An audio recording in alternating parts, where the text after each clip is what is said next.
Bom dia novamente, pessoal. Nós vamos dar início agora à nossa escola bíblica dominical, né? Continuando o estudo de Provérbios, Caminho para a Sabedoria, né? Um estudo que a gente começou no mês de janeiro e ele vai perdurar até o mês de fevereiro, né? E hoje com o tema O Fungar do Nariz, né? O livro de Provérbios ele é muito prático. O estudando, nós percebemos como vivemos fora do padrão de Deus e o quanto precisamos ser alertados pela palavra dele para mudarmos as nossas condutas. E nós já sabemos que é impossível produzirmos essas mudanças em nossa vida por nós mesmos. Ele trata de uma série de ações que Deus deseja ver reproduzidas na nossa vida, né? Por isso, nós temos estudado a visão de Deus sobre o uso de alguns órgãos do nosso corpo. E nós já tivemos uma aula introdutória, né, com o Rogério sobre o livro de Provérbios. Já tivemos um momento com o Eduardo, que nos trouxe uma abordagem sobre os olhos, né? Depois com o Kécio, que trouxe uma visão sobre os ouvidos, né, na perspectiva de Provérbios. Zambelli trouxe o assunto com as mãos, né, na perspectiva da busca pela sabedoria e da transformação do nosso coração para alcançar a piedade. Agora nós vamos seguir com um novo órgão, o nariz, mas antes nós vamos orar, certo? Senhor, muito obrigada por essa oportunidade, Senhor, de ensinar o que eu tenho aprendido na Tua palavra, Senhor. Que o Senhor cuide do meu coração, que me despreenda de qualquer nervosismo, de qualquer temor aos homens. Que o Teu Santo Espírito, Senhor, revele a Tua verdadeira palavra, o verdadeiro entendimento desse estudo, e que os irmãos consigam, através desse ensino, Senhor, perceber o que o Senhor quer nos mostrar e a Tua verdadeira palavra. Te agradeço novamente, em nome de Jesus. Amém. Então, a primeira pergunta que eu faço a vocês, né, é o que vocês acham que nós vamos estudar, né, na perspectiva do nariz, né, o que vem à mente de vocês, numa perspectiva de provérbios e de ensino de sabedoria pelo nariz. O que é que vocês acham? Que sentimento, que emoções, que sentidos, né, a gente pode trabalhar nessa nossa transformação pelo caminho da sabedoria através do nariz, do nosso nariz? Então, a gente vai avaliar, né, vai estudar o nariz, né, sob uma perspectiva que até me surpreendeu também, né? Quando a gente pensa em nariz, a gente remete logo à questão do olfato, né? Então, algumas pessoas podem imaginar que nesse estudo nós iríamos abordar que Deus quer nos ensinar sobre o olfato, né? Sobre adorar o Criador através das criaturas, né? Ver uma planta, cheirar uma planta e isso refletir o nosso Criador, né? Outros podem pensar que é sobre o controle da nossa respiração, na concentração e na meditação da palavra, né? Pode ser uma perspectiva. Uma terceira perspectiva mais criativa, né? Pode ser um ensino sobre que a gente não deve meter o nariz onde não é chamado, né? Também pode ser uma linha, né? Mas não é isso, né? Eu confesso, como eu já falei para vocês, que eu me surpreendi um pouco com o contexto em que vamos estudar o nariz. E aí eu trouxe uma imagem aqui para vocês de um touro, né? É uma imagem que geralmente a gente tem, ela é muito recorrente, às vezes, em desenhos animados, né? Quando a gente tem aqueles touros nas arenas espanholas, né? E ele tem aquela narina bem dilatada, né, quando ele está furioso, né? E aí, assim, a gente vai estudar o nariz na perspectiva da ira, certo? Então, a palavra nariz, narina ou ira, na língua hebraica é af. Eu não sei se é assim que se pronuncia mesmo, mas é af, né, vem do hebraico. E af em hebraico se refere primeiramente à parte anatômica que chamamos de nariz. Foi através dele que Deus soprou a vida. Af também é a palavra hebraica para ira. Então, para nariz e para ira é a mesma palavra em hebraico, certo? E acredita-se que af seja uma onomatopeia, que é aquela figura de linguagem, né, que remete ao som de algum som de um objeto, de animais. E aí, assim, o duplo significado de af, né, na verdade, a onomatopeia, nesse caso aqui, é para tentar reproduzir o som do ar através das narinas de uma pessoa irada. Então, esse sentido da ira e a correlação com o nariz é o som do ar de quando você está naquele momento de ira, né? De expirar aquele ar. Então, o duplo significado de af com o nariz e a ira, ela aparece somente no hebraico, né? E observando as antigas línguas do Oriente Médio.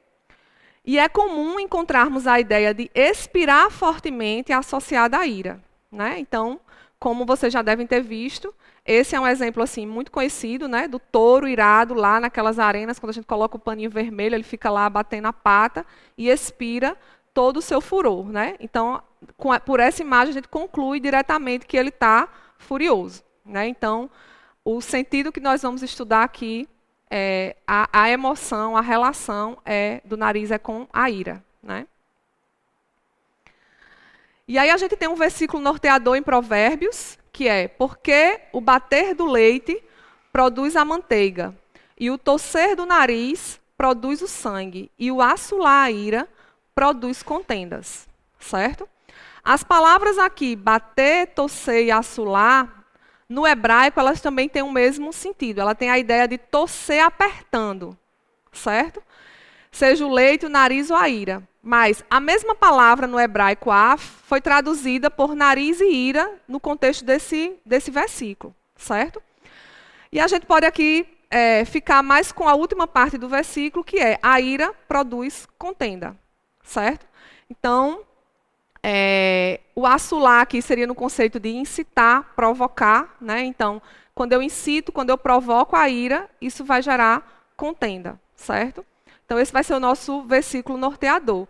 E o material de referência que foi utilizado, nós estamos usando um material que foi produzido pelo pastor Fernando, né? Ele que é a base para esse nosso estudo de correlacionar os sentidos, né, os órgãos, com o caminho para a sabedoria através de Provérbios. E eu também usei como referência 2 capítulos desse livro, Ira, Arrancando o Mal pela Raiz. Tem 2 capítulos que ele traz alguns conceitos assim que eu achei interessante abordar, e eu também utilizei como referência para trazer aqui para o estudo. E o que é a ira? Certo? Então, ele traz uma definição que eu achei bem interessante. Eu acho que a gente até tinha estudado um pouco sobre isso quando a gente teve a EBD sobre resolução de conflito. Acho que a gente abordou algumas coisas com relação a isso, mas essa definição eu achei bem interessante. Nossa ira é a nossa resposta ativa, pessoal e integral, de um juízo moral negativo contra um mal por nós percebido. Então, nossa ira é nossa resposta ativa, pessoal e integral, de juízo moral negativo contra um mal por nós percebido. E aí eu quero a ajuda de vocês para tentar destrinchar essa definição. Nossa ira é nossa resposta ativa. O que é que vocês acham que vem como nesse contexto de resposta ativa? Que correlação vocês conseguem fazer com essa questão de resposta ativa? Uma ação, né? Nossa ira é uma resposta ativa, ou seja, é uma ação, uma atividade. Ira é algo que nós fazemos, não é algo que nós temos. Não é uma coisa, um fluido, uma energia, uma força, né? A Bíblia retrata pessoas que praticaram a ira e não que têm ira, né? Então, a primeira coisa que a gente precisa entender é que é uma resposta ativa, é uma ação. Não é uma coisa que é inerente, que é uma energia, um fluido, algo que a gente tem inerente, né? É uma resposta ativa, certo? Pessoal e integral. O que é que vocês acham? Pessoal e integral. Então, o que é que isso quer dizer? Que a ira envolve todo o nosso ser, põe em ação a nossa pessoa como um todo. Nesse sentido, a gente precisa resistir, né, a algumas distinções que a própria psicologia traz, né, porque ela compartimenta ao chamar a ira de emoção, com foco no afeto ou em sensações, né? A ira, na perspectiva bíblica, ela é mais do que mera emoção. Mais do que mera emoção, volição, cognição ou comportamento. Ela é complexa e abrange a pessoa toda e abarca todo o nosso pacote de crença, sensação, ação e desejo. Então, ela é pessoal e ela é integral, certo? Ela não é compartimentada, ela não é uma emoção, ela não é um... Envolve um juízo moral negativo. E aí? Então, envolve um juízo moral negativo. Então, ela surge do nosso senso de justiça e funciona sob a dinâmica mais ampla da nossa capacidade de julgar, né? Então, está totalmente relacionado com a nossa capacidade de julgar, né? E nós chamamos de juízo moral negativo não porque seja sempre pecaminoso, mas porque ele se opõe ao mal percebido, né? Então, foi justamente o que o Sérgio falou, essa correlação com a palavra percebido, né? Ela se opõe àquilo que você percebe, né? A nossa percepção, exatamente. Nossa ira forma uma opinião mental negativa contra ações injustas. Vem da sensação da punição para os culpados, né? E aí, nesse tópico, foi o que me remeteu muito ao estudo que a gente fez de resolução dos conflitos, né? Porque a gente sempre tem aquela visão de que nós sempre temos razão, e quando algo se opõe a isso, é onde vem o conjunto de sensações e emoções que nos remete às nossas reações. É uma resposta contra algo.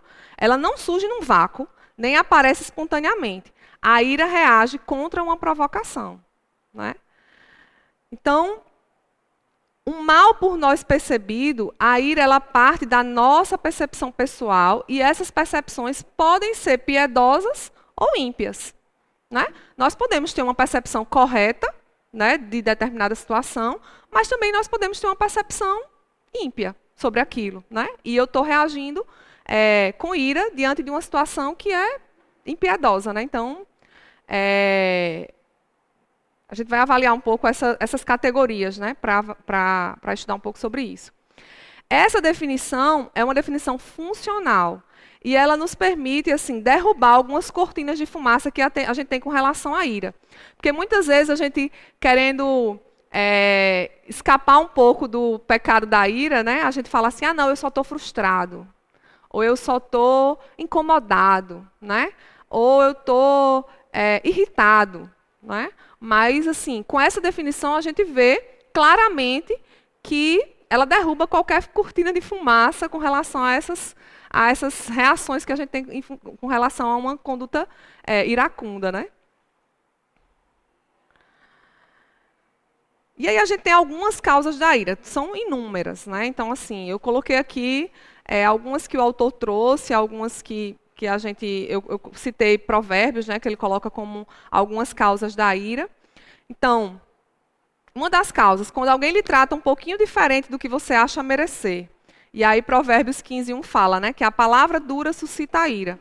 Então, muitas vezes a gente, só pela forma de falar da pessoa, você já reage de uma forma porque você achou que aquela pessoa não falou com você da forma como você acha que merecia, né? Então, você já tem uma reação de ira diante de uma situação dessa, né? O fato de nossas expectativas não serem cumpridas. Essa é para mim mesmo, sabe? Isso também realmente, né, você vai num restaurante na expectativa de comer aquele prato, né, quando você chega, já demora o atendimento, o prato não vem como você não queria, então isso já vai lhe suscitando, né, a ira. Né? Então você foi numa expectativa, a expectativa não foi cumprida e aquilo ali já lhe transforma. Né? Ciúmes, né? E aí mais na relação conjugal, né? Então ciúme também pode ser uma causa de ira, né? Então, porque o ciúme exercita o furor do marido, lá em Provérbios 6:34, também pode ser uma das causas. E um outro ponto que eu coloquei aqui que é a absorção do meio no qual você está. Muitas vezes você é uma pessoa que não se ira com facilidade, você tem autocontrole, domínio próprio diante dessas situações, mas você está num ambiente em que você chega lá e todo mundo, né, se ira com facilidade e se rebela diante de situações que você, muitas vezes, não, eu não via por esse ângulo, aí passa a ver por outro ângulo e absorve aquilo ali e também começa a ter uma prática, né, recorrente de conduta mais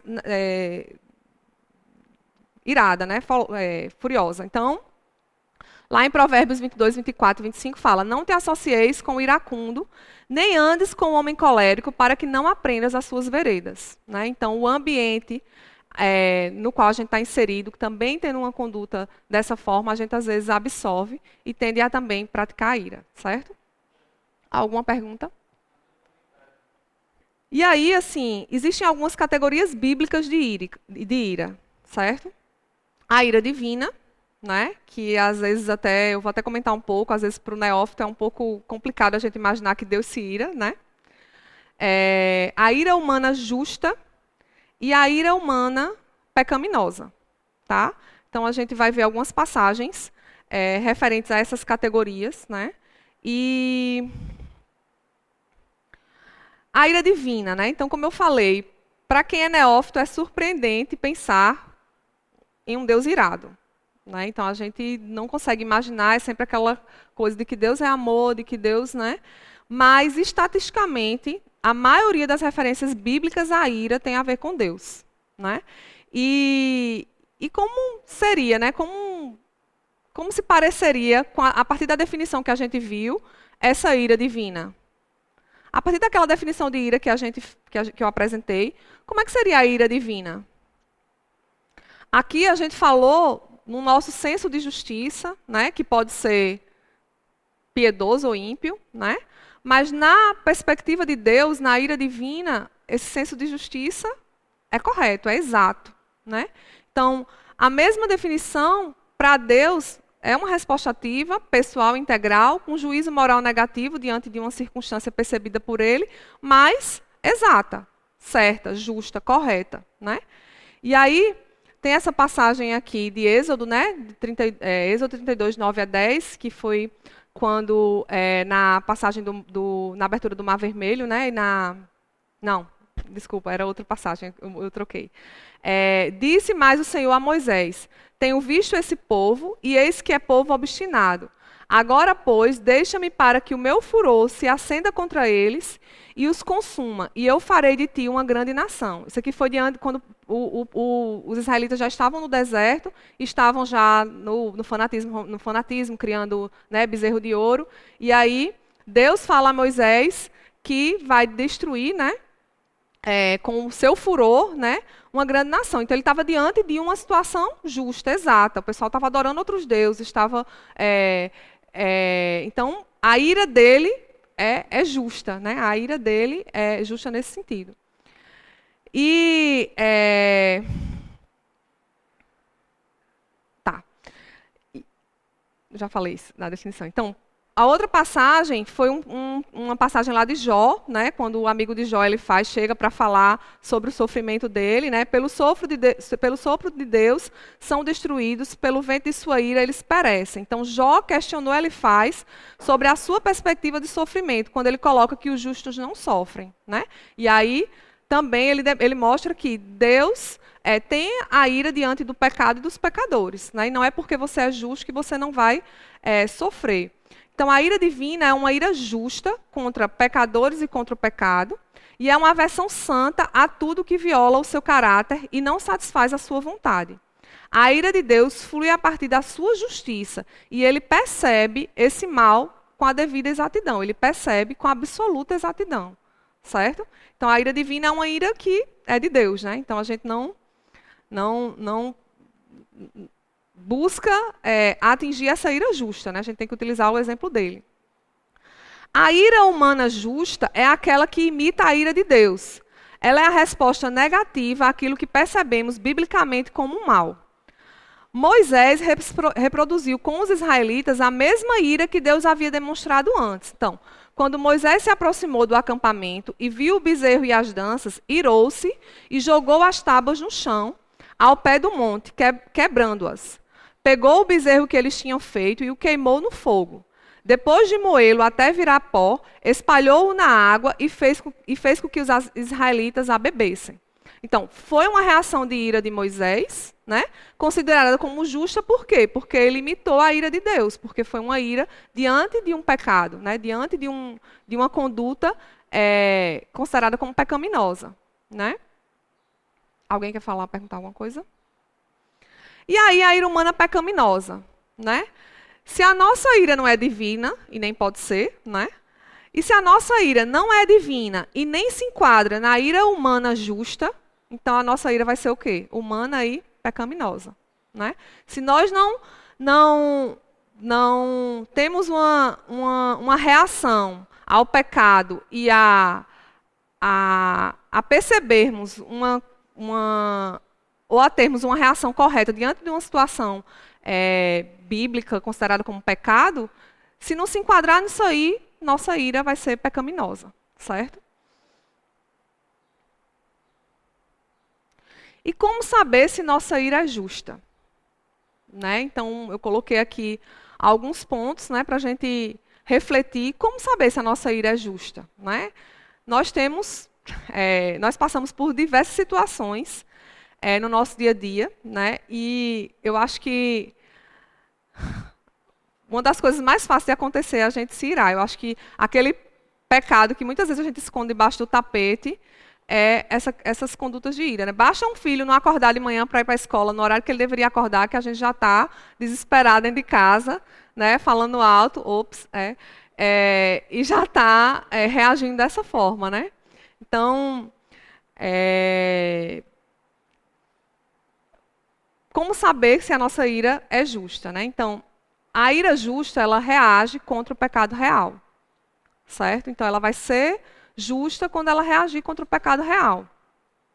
Então, a ira justa, ela resulta de uma percepção correta do mal, do pecado como biblicamente definido, como uma violação da palavra de Deus. Logo, como é que eu vou saber se a minha ira é justa ou não, se eu não estou estudando, praticando, aplicando a palavra de Deus, né? Então, se a gente não conhece verdadeiramente a sua palavra, se a gente não permanece conhecendo a sua palavra, estudando, aplicando, como é que eu vou saber se aquela situação em que eu estou agindo, né, de forma com ira, né, com raiva, com fúria, ela é justa ou não, certo? Então, o primeiro foco é esse. A gente precisa conhecer a palavra de Deus para poder aplicar e entender se a nossa ira é justa ou não. O segundo ponto é que a ira justa tem seu foco em Deus e seu reino, seus direitos e preocupações. Não em mim, no meu reino, nos meus direitos, nas minhas preocupações. Então, o foco, como a gente também tem aprendido, né, até de acordo com os outros estudos que a gente já fez aqui, o foco não é na gente. O foco é em Deus, né? Então, motivações centradas em Deus e não no nosso ego é que impulsionam a ira justa. Elas focam na maneira que ofendemos a Deus e não a nós mesmos, certo? Então, esse é um outro ponto que a gente precisa avaliar, né? A ira justa é acompanhada por outras qualidades piedosas e se expressa de maneira piedosa. Aqui é que o bicho pega. Porque uma coisa é você tentar manter o seu autocontrole para não se irar. Mas uma vez que você ira, vem um monte de coisa junto, né? Vem um monte de reação que não seria só o pecado da ira, né? Seriam outras reações que vêm em conjunto, né? E aí manter uma atitude piedosa é realmente o mais difícil, né? Então, a ira justa mantém o autocontrole, mantém-se serena, sem gritar, né? Sem enfurecer-se, sem desesperar-se ou perder o controle. Não ignora pessoas, não esnoba pessoas. A ira justa traz as virtudes de confiança e do autocontrole. Ela conduz para expressões piedosas de adoração e obediência. A ira justa deve confrontar o mal e chamar para o arrependimento e a restauração. Eu lembro uma vez que eu estava passando faz um tempinho isso, mas eu estava passando na rua, né, andando, e tinha uma poça d'água, né, e passou aquele carro e e me molhou todinha, né? E assim, eu não sou uma pessoa de gritar, né, amor? Não. E assim, eu fiquei realmente assim muito irada, né? Então assim, aí eu fiquei pensando, né? Tem vários outros exemplos na nossa vida que a gente percebe, né? Uma reação desesperada, com grito, com raiva, com. Mas assim, numa situação dessa, porque às vezes tem coisas que são corriqueiras. Você sabe que às vezes seu filho não vai levantar cedo, então você já busca levantar, já mentalizando, né? Ele vai demorar para levantar, então eu vou lá, meu filho, levanta. Mas numa hora dessa que você está numa situação inesperada, a primeira coisa que você faz é uma reação inesperada também, né? E aí a gente pensar em ser piedoso nessas horas, aí é onde realmente o que eu estou falando, que a gente tem que avaliar a nossa reação, né? Porque, de fato, a sua vontade é xingar, né? E não só xingar ele, xingar a família toda, né? Então, assim, você ter maturidade diante dessa situação só vindo do Espírito Santo de Deus mesmo, né? Só. E aí vem muito no que Isabelle falou, né? Nosso coração já está, né, predisposto a fazer isso, e aí só vem o gatilho da água molhando você lá toda arrumadinha para você botar para fora o que você já tinha dentro do seu coração, né? Então, que a gente guarde o nosso coração e que a gente escute e aprenda da palavra para diante inclusive dessa situação dizer obrigada, Senhor, por essa água, né? Porque é o que a gente é o que a gente precisa buscar.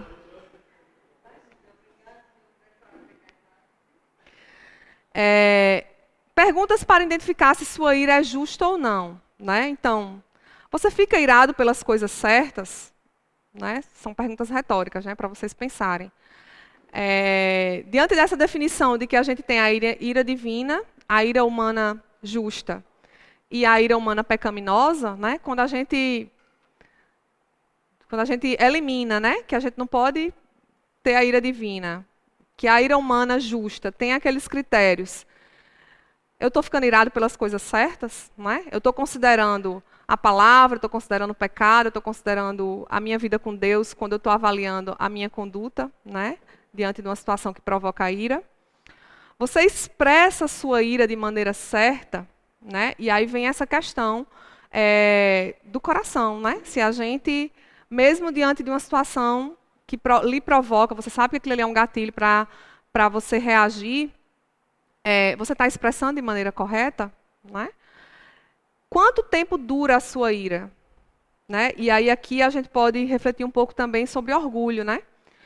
Muitas vezes a gente tem aquele orgulho, né, de uma situação que aconteceu lá em 1900 não sei quanto, aquilo ainda está lhe provocando, e aí você também, além de não trabalhar a sua ira, o autocontrole diante da ira, você também não trabalha a questão da humildade, né? Quão controlada é a sua ira, né? Eu confesso que essa é uma das áreas da minha vida que vem sendo mais trabalhada, né? Ainda preciso melhorar muito, mas assim, eu tenho a tendência a ter uma reação assim, principalmente quando as coisas não saem como eu planejo, né? E aí também vem outras questões. Você confiar em Deus, você trabalhar a soberania de Deus na sua vida, saber que você não está no controle daquilo ali, isso também ajuda ali a amadurecer e saber que não é das coisas, não é do jeito como você quer, né?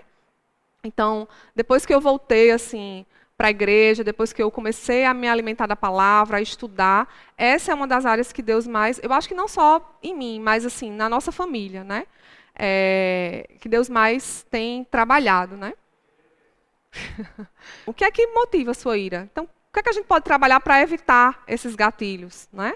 Ou mudar estratégias para não chegar, né, nessa reação? E qual é o efeito da sua ira, né? A forma de falar, a forma de reagir, tudo isso a gente precisa refletir para saber se a nossa ira é justa ou não, certo? Muitas vezes o que ocasiona a ira é até justo, né? Mas a reação, como você fala, como então melhorar o diálogo dentro de casa, ou então assim, quando a gente vê que a pessoa está falando um tom um pouco mais alto, vamos falar no tom mais baixo, vamos conversar assim, vamos, né? Então, o simples fato de falar um pouquinho mais baixo, de dizer assim, ó, você está sendo grosseiro, né? Só o simples fato de exortar nesse sentido já melhora, inclusive, no relacionamento, né? Então, o efeito, né, às vezes também, e aí vem esse exemplo que você falou, né? Ó, vamos resolver isso aqui logo, vamos conversar, não tem sentido a gente dormir e deixar isso para o outro dia e isso vai se propagar, então vamos resolver isso aqui logo, né? De forma sensata, né? E obedecendo aquilo que Deus tem para a gente.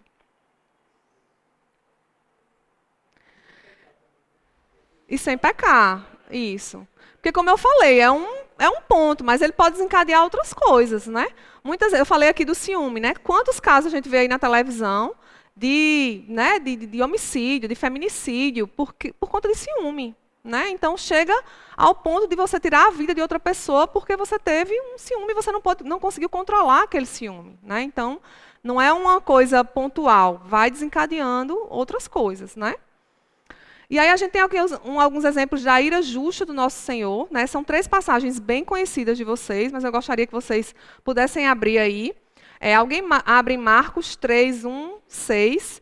De preferência, quem tiver a versão NVI.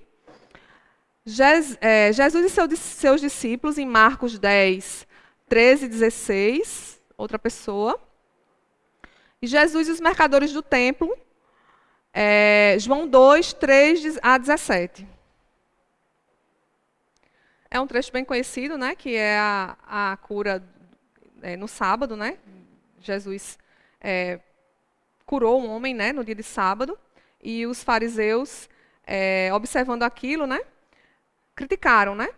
E aí na versão da NVI, o versículo 5 fala assim: irado, olhou para os que estavam à sua volta e profundamente entristecido, por causa dos seus corações endurecidos, disse ao homem: estenda a mão. Ele a estendeu e ela foi restaurada. Então, o termo irado aqui na versão da NVI mostra uma reação de Jesus, né, justa, porque colocando na balança os fariseus, pelo fanatismo, né, religioso, achavam que Jesus não poderia curar no sábado. E aí, assim, ele se irou diante dessa situação. Então, consequências da ira, né? Alguns já, né, entrando mais para a busca da sabedoria pelos versículos de Provérbios, né, que é o que a gente tem visto.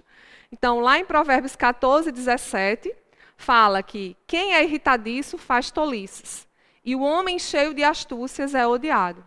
Então, quem é irritadiço é muito mais passível de ter uma consequência tola ou de agir de forma tola, né? Homem de grande ira tem de sofrer o dano, porque se tu o livrares, virás ainda fazê-lo de novo. Então, é aquela questão da gente se responsabilizar pelas nossas ações, né? Então, tem que ter uma consequência pelo aquilo que você faz, porque senão você vai achar aquilo normal e fazer de novo. E aí a gente retoma a questão do aprendizado da palavra. Porque se você acha que aquilo não é pecado e você faz de forma constante, né? A gente sabe qual é o salário do pecado, né? E a gente precisa aprender. Uma vez que a gente aprende, a gente vai dizer, não, eu sei que isso tem uma consequência para mim, então eu preciso mudar a minha conduta, né? A ira do homem não produz a justiça de Deus. Está lá em Tiago 1:20, né? Então é uma consequência. E aí, assim, a alternativa da sabedoria, né? Que é o que a gente vem aprendendo aqui, né? Dentro de Provérbios, como usar Provérbios, né? Que é um livro tão prático, para nos ajudar na prática, né, no nosso dia a dia, aprendendo da palavra a não se irar, né, a aprender ou a contornar, a ser transformado, a transformar o nosso coração diante de circunstâncias que nos fazem ficar irados, né? Então, a alternativa da sabedoria. Será que existe uma maneira melhor de viver, né? Será que podemos ter pessoas confrontando as nossas opiniões, e isso não precisa alterar tanto a nós mesmos ou ao ambiente onde estamos, né? E a gente está num mundo em que a gente não pode falar mais nada, né? Tudo que a gente fala, a gente tem que até ter cuidado como fala e o que fala, porque a gente já pode provocar uma reação ali imediata, né? Então, o homem iracundo suscita contendas, mas o longânimo apazigua a luta, né? E engraçado que essa palavra longânimo, quando eu estava estudando, fala acho que é no hebraico mesmo, fala em nariz grande, né? E não é a questão de nariz fisicamente grande, é você demorar realmente para se irar, né? E o longânimo apazigua a luta, né? Provérbios 15, 18. A resposta branda desvia o furor. Se alguém se manifesta indignado, irado e alterado com você, aprenda a responder tranquilo, com palavras apropriadas, sem retribuir ofensa. E aí você perceberá como a pessoa vai mudar a sua postura, né? Aquilo que eu falei, às vezes a pessoa vem, você está sendo um pouco exaltado, você está sendo grosso, vamos conversar assim, vamos, né? E aí a gente já vê uma mudança de quem está recebendo aquilo ali, né? O presente que se dá em segredo abate a ira, e a dádiva em sigilo, uma forte indignação, lá em Provérbios 21, 14. Então, algumas pessoas interpretam mal esse versículo, entendendo que esse presente é tipo um suborno, né? Como se fosse um suborno, né? E aí o princípio bíblico desse texto é que se alguém está indignado com a sua pessoa e você decide agir usando expressões amorosas, como por exemplo dando um presente, isso será um meio de apaziguar a situação, né? E a ira dessa pessoa. Devemos sabiamente aprender a contornar as situações de tensão que se levantam contra nós. Isso é possível através da capacitação do Espírito Santo de Deus. Isso tem que ser feito com sabedoria, né? Muitas vezes ainda tem gente que fala assim: eu fui lá, briguei, gritei, não sei o que, e a mulher fez: você quer um cafezinho? Ela veio me oferecer um cafezinho. Isso, às vezes, muitas das vezes incita mais a ira do que, né? Melhora, né? Mas aí Provérbios nos ensina que é assim que a gente tem que agir, né? Se o que te aborrece tiver fome, dá-lhe de comer. Se tiver sede, dá-lhe água para beber, porque assim amontoarás brasas vivas sobre a sua cabeça, e o Senhor te retribuirá. Provérbios 25, de 21 a 22. E esse verso fala de alguém que te aborrece e que não gosta de você. Existe alguém assim na vida de vocês? Pois bem, ao invés de ficar irado com ele, haja assim. Se ele está com fome, dê comida. Se está com sede, dê bebida. Porque desse jeito porás brasas vivas sobre a sua cabeça. Brasas vivas sobre a cabeça está relacionado a um costume egípcio. Quando um indivíduo cometia algum tipo de crime e ele se arrependia, tomava uma bacia de barro e colocava brasa viva na sua cabeça, ou dentro dela, né, e sobre a sua cabeça. E aí desfilava pela rua, querendo com aquele gesto dar a seguinte mensagem: se eu pudesse, queimaria esse crime da minha memória, por favor, me perdoem. Né? Então, essa referência à brasa viva é nesse sentido. Então, na medida que alguém agir com hostilidade, né, e aborrecimento, o sábio nos ensina a fazer o bem para ele, dando-lhes chance de arrependimento. Além disso, saiba que o Senhor te retribuirá. Seu gesto correto não ficará de graça. Deus mesmo ele vai retribuir diante dessa situação. E aí, como conclusão, eu queria concluir realmente com aquele versículo de Tiago, porque eu acho que ele fecha tudo, né? Mas eu trouxe aqui um versículo de Provérbios, né? Que eu acho também que consolida isso que a gente falou aqui, né? Que o homem iracundo suscita contendas, mas o longânimo vai apaziguar a luta, né? Então, que a gente seja longânimo, né? Que a gente demore a se irar, né? Que a gente consolide isso que a gente aprendeu com esse versículo de Provérbio, né? E aí o autor do livro, essa referência aqui é do material do pastor Fernando, e ele fala, né, eu fiz só algumas alterações, mas ele fala assim, que a perspectiva cristocêntrica da ira é muito diferente do padrão da nossa sociedade. A gente viu N exemplos aqui, né? Que é o de se alterar, ter a pulsação disparada, ficar ofegante de raiva, perder a paz. Há uma forma melhor e sábia para se viver, que é essa que Provérbio nos ensinou, certo? E eu coloquei aqui um último slide com algumas sugestões, né, para a aplicação no nosso dia a dia, para que a gente possa exercitar esse nosso autocontrole, para que a gente possa tentar amadurecer mais na fé, eliminar esses gatilhos, né, que a gente falou aqui. E o primeiro eu coloquei: ore continuamente em busca de mansidão e humildade. Né?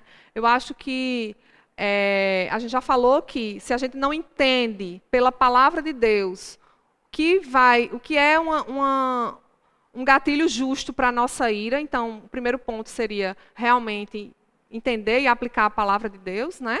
As escrituras, mas orar continuamente para que a gente tenha um coração manso e humilde, né? Porque a gente precisa do Espírito Santo diante dessas situações, né? A gente não consegue por nós mesmos, né? Essa transformação do nosso coração, ela acontece pela meditação na palavra e pela oração, né? E pela comunhão com os nossos irmãos. No momento em que for tentado a considerar uma resposta irada dentro de você como justa, pare. Lembre-se do período do auto-engano e reveja os critérios estudados para a ira justa e as passagens bíblicas. Compare a sua ira com o padrão bíblico, né? Acho que na medida que a gente vai, né, reagir, você para e pensa, poxa, isso é um padrão bíblico, o que eu vou fazer realmente reflete uma ira divina, né? Jesus Cristo iria se comportar dessa forma, diante dessa situação, né? Então, fazer essa reflexão eu acho que também ajuda. Escreva o motivo pelo qual está irado e as supostas razões para rotular essa ira como justa. Você pode pedir um amigo cristão mais maduro na fé para avaliar sua alegação. Esse é um ponto que, assim, para mim, eu não tinha o hábito de escrever, mas eu tinha o hábito de perguntar, né? Você acha que eu agi correto? Assim, você acha que isso está certo? Então, você ter a visão de uma outra pessoa sobre aquilo, que seja mais maduro na fé, pode lhe ajudar a perceber determinadas situações que você entende como que você está correto, mas se a pessoa trouxer uma outra perspectiva daquilo, você, poxa, realmente, eu agi errado, ou eu estou avaliando de uma maneira que não é a correta. Então, isso de fato ajuda. Escrever pode ser, tem gente que memoriza, ou naquele bate-papo com o irmão na igreja, poxa, eu passei por uma situação assim, o que é que você acha? Isso reflete, né, a minha vida cristã, reflete o que eu tenho buscado. Me ajude nesse sentido, eu acho que dá para a gente amadurecer também, agindo dessa forma, né? Leia o Salmo 119, dando atenção ao vasto espectro de emoções piedosas que ele apresenta, né? O Salmo 119, ele traz assim realmente um refrigério para muita coisa, né? Então, fica como sugestão o Salmo 119. E converse com amigos cristãos mais maduros na fé para descobrir que formas a ira justa assumiu em suas vidas como eles cultivaram, né? E como eles a cultivaram. Então, assim, eu falei aqui de alguns exemplos que aconteceram na minha vida, né? Obviamente, a gente não passa pelas mesmas situações. Mas talvez em algumas situações que alguém chegar para mim e falar, eu passei por isso, eu fiz, eu já passei por isso. E eu consegui superar isso dessa forma, né? Talvez a gente possa ajudar alguém com as nossas experiências. E às vezes você amadureceu em uma área para um gatilho e para outros você ainda está lá, verdinho, precisando amadurecer. Talvez um irmão que já tenha passado por aquela situação, que já tenha maturidade na fé e possa lhe ajudar a superar essas situações, certo? Então fica como dica, né, sugestões, essas aplicações. Então, vamos orar. Senhor, muito obrigada por esse momento, muito obrigada pela partilha com os irmãos e um assunto que o Senhor tem trabalhado na minha vida, na minha família, na nossa comunidade, Senhor, também. Que possamos entender a Tua palavra e agir, Senhor, de forma justa diante de situações que possam provocar a nossa ira. Que o Senhor trabalhe o fruto do Espírito em nós, o desenvolvimento do autocontrole, do domínio próprio, Senhor. Que nós possamos, Senhor, agir com maturidade diante dessas situações. Em nome de Jesus, nós te agradecemos, nos dá um bom retorno para casa. E que à noite estejamos aqui, Pai, para ouvir mais da Tua palavra e louvar e adorar o Senhor. Em nome de Jesus, amém.